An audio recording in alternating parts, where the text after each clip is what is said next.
Dosa with chicken curry combination అంటే ఎంతమందికి ఇష్టం చెప్పండి.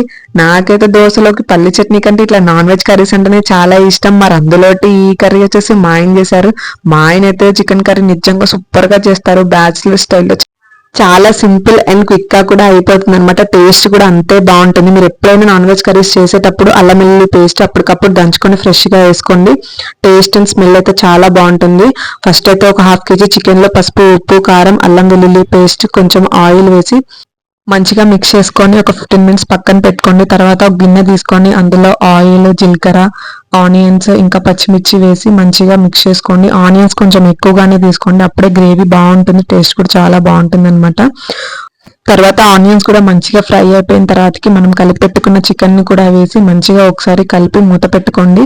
గుర్తు పెట్టుకోండి, అసలు ఇందులో ఒక్క డ్రాప్ వాటర్ కూడా మనం యాడ్ చేయకూడదు. చికెన్ లో వచ్చే వాటర్ మనకి సరిపోతుంది అనమాట.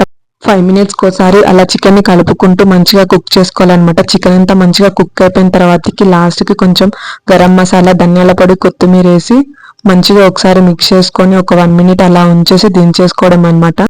నిజంగా కర్రీ అయితే చాలా బాగా వచ్చిందనమాట. గ్రేవీ చూడండి అసలు ఎలా ఉందో, చూస్తుంటేనే తినాలనిపిస్తుంది కదా. నిజంగా టేస్ట్ కూడా అంతే బాగుందనమాట. తప్పకుండా మీరు ఒకసారి ట్రై చేయండి. అంటే సూపర్ ఉంది,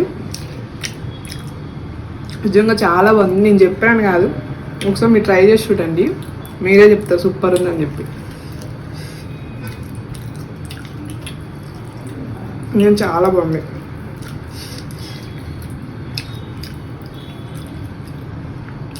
గ్రేవీ చూడండి అసలు అంత చిక్కగా ఉందో. ఇట్లా గ్రేవీ ఉంటే కర్రీ చాలా బాగుంటుంది.